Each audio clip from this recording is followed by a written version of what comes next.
The NFL is the ultimate what have you done for me lately league, and you never know when players can get traded. There were discussions about George Pickens getting traded in March and April, and when he didn't get moved prior to the 2025 draft, a lot of people, myself included, thought him and DK Metcalf were going to be a fun duo to watch in 2025. And just because we are in the middle of the NFL offseason doesn't mean players can't get moved between now and September. And in today's video, we're going to break down a couple of NFL players who could be traded before the start of the 2025 season. We're going to break down how we got here, why it makes sense for both sides to part ways, and what could realistically be expected in a trade return for the said player. These are going to be realistic options, and we're not going to say that Lamar Jackson and Josh Allen are going to switch teams or have a trade offer be something along these lines. And with that preface out of the way, let's begin.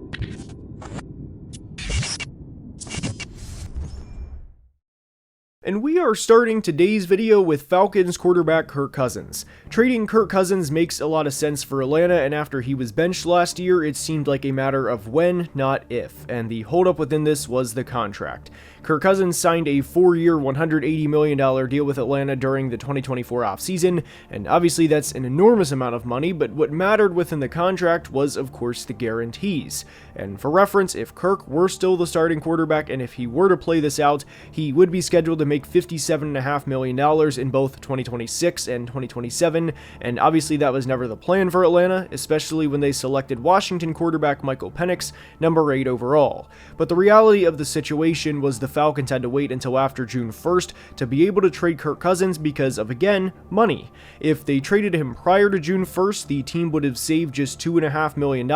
and would have had a $37.5 million dead cap hit in 2025 for a player who would, of course, not be playing for them. But now that it is after June 1st, Atlanta can save $27.5 million with a dead cap hit of just $12.5 million in 2025 and a dead cap hit of $25 million in 2026, and this is per over the cap. Now, trading Kirk makes a lot of sense for Atlanta, as I'm sure there's part of the organization that would not want the headache or the groans if Michael Penix struggles in 2025, and potentially hearing about how it wouldn't be a bad idea to bring Kirk in for a start. Now, for what it's worth, I like Michael Penix a lot and think he will be a good quarterback for the Falcons, but this was always the danger of having both quarterbacks on the roster in the first place. And one thing that I don't think it's talked about nationally, aside from the idea of trading Kirk Cousins, is who he was as a player before the second Saints game, which was ultimately the stretch of games that got Kirk Cousins benched in the first place. Obviously, he wasn't perfect, but he was a starting caliber NFL quarterback.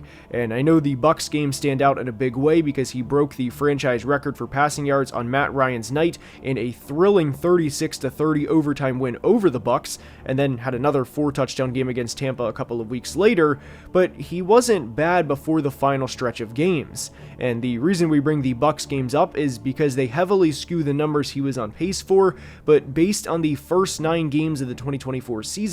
he was on pace to throw for nearly 4,400 yards and 32 touchdowns. And there is no NFL team that would scoff at those numbers and say, we do not want that type of production. But once Kirk got going and settled in after the Achilles injury, because he certainly wasn't good in week 1 against the Steelers, as it was clear he was a 36-year-old quarterback coming off of an Achilles injury, he was a fine player. And he did have a bad game against Seattle, but I think we're at a point where we are entirely dismissing Kirk Cousins as a player, and I don't think that's exactly fair either. I don't think he was close to the same player after the Cowboys game, and it showed on tape, repeatedly. Whatever you think of Kirk Cousins and who he has been over the past 10 years, good player that has flashes of great, or a good quarterback that is just good enough to win, but to never win the big game, or whatever the case may be, it's okay to say that having 1 touchdown to 9 interceptions in a 5-game span is very anti-Kirk Cousins. And at this point, that's the last we saw of Kirk.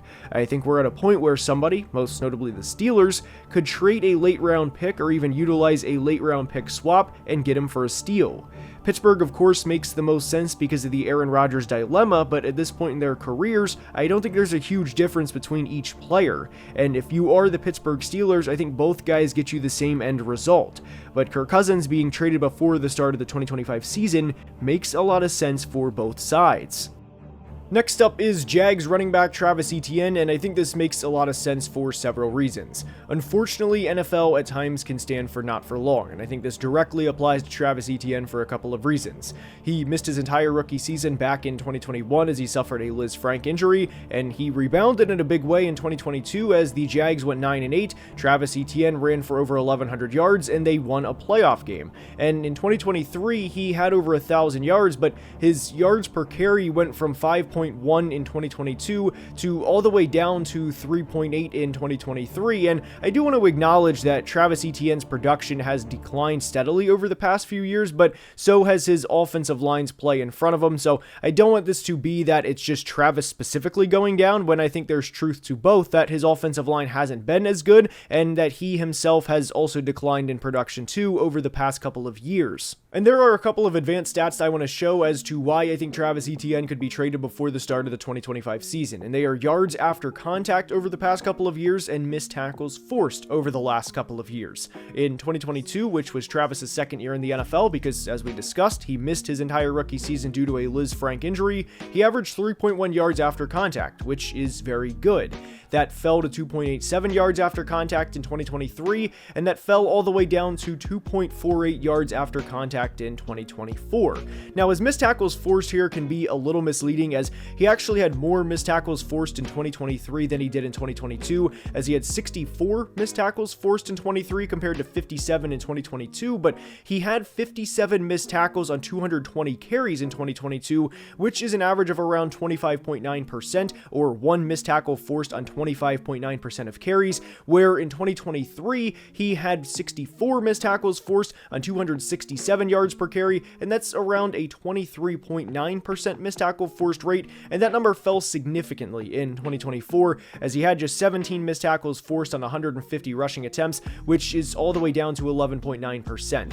So Travis falling off over the past couple of years and really peaking during the 2022 season backs up with the yards after contact rate and the missed tackle percentage as well, and that's another reason why I think the Jags and first-year general manager James Gladstone could look to move Etienne before the start of the 25 season. One other big reason as to why I think Travis Etienne could be traded before the start of the 2025 season is I have zero doubt that general manager James Gladstone and Liam Cohen have had not one but several conversations about what the future of Travis Etienne looks like in Jacksonville, meaning 2026 and beyond. And I don't think he's going to be here in 2026 and beyond, and I think there's going to be a belief that if we can trade him even for a 6th round pick now in August of 2025, that is going to be better than receiving nothing if he leaves in free agency at the end of the 2025 season, because remember, Etienne was not a James Gladstone pick. He was not a Liam Cohen pick. They have absolutely zero ties to Etienne, and for a player that's had production decline over the past couple of years,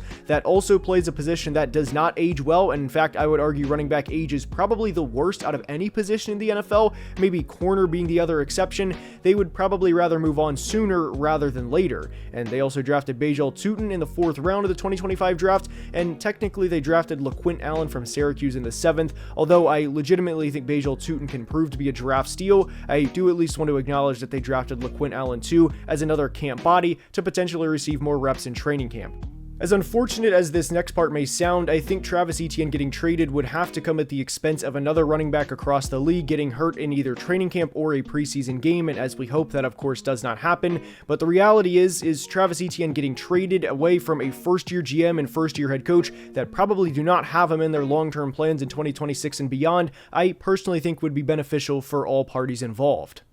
We are headed to the Big Apple to discuss another quarterback, or in this case, quarterbacks, to discuss both Russell Wilson and Jameis Winston. Now, for clarity, I don't think both quarterbacks should be traded and that the Giants should roll into 2025 with 2 quarterbacks on their roster in Jackson Dart and Tommy DeVito. But I do think one of the two, in Russ or Jameis, should be traded before the season starts. And I know at this point, it's kind of funny to see a quarterback room with all of these guys on the roster, but I also think there's a valid point to the Giants' credit of entering the 2025 draft with just Jameis Winston and Tommy DeVito on your roster in what is a now or never year for Brian Daboll and Joe Schoen too. The point is, I completely understand why they brought in both guys in free agency, but now that they drafted Jackson Dart, I don't think it would be the worst thing to trade one of Russ or Jameis for a few reasons. The first is the practicality standpoint of having all three guys on the roster in Russ, Jameis, and Jackson Dart. There's only so many reps to go around on OTAs in training camp, and with Russell Wilson entering his 14th year and Jameis entering his 11th year, and with Jackson Dart being a first-round project quarterback, well, Jackson Dart needs as many reps as possible, and obviously having both Russ and Jameis on the roster eat into this. Now, we discussed Pittsburgh as a possibility for Kirk Cousins, and obviously that makes a lot of sense for both sides there, but I'm not going to just use Pittsburgh as a cop-out for every quarterback that may need a new home, and especially not with Russ because he just left there. Russell Wilson is also a player that would start for some teams, and I don't think this is a situation where we have Blaine Gabbert hold the clipboard for several years and be completely content with being a backup quarterback for the rest of his career. And good for Blaine Gabbert, who ended playing over a decade in the league because he was a longtime backup quarterback, as well as being a two-time Super Bowl champion. No, I also don't think Russ would have much of a trade market because teams know what would come with that, whether it's him starting or him thinking he's going to start and everything else.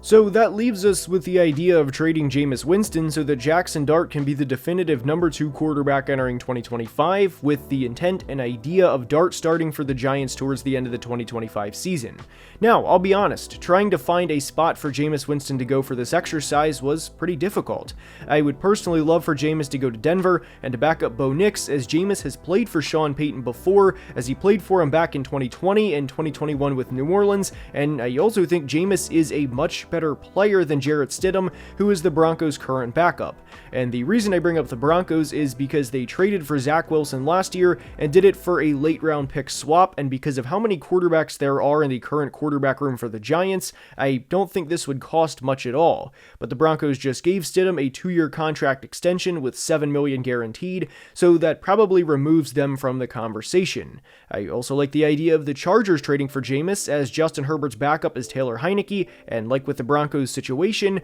I think Jameis is better than Taylor Heineke too. Jacksonville was another thought, as Trevor Lawrence's backup is Nick Mullins, and if I needed a one-game start, I would personally choose Jameis Winston over Nick Mullins. The idea of Jameis getting traded is due to the lack of reps for everyone to go around, and of course that the Giants just drafted a quarterback in the first round. I like the idea of the Jags, Chargers, or Broncos trading for him, but I think at this point with Jameis, it would probably rely on another quarterback getting injured in the preseason. I know a lot of people may think that would include a starting quarterback going down, but it could also apply to a backup quarterback getting hurt too, which we of course hope does not happen. And I think the Giants' best option at this point would be to wait it out and see if anyone comes calling.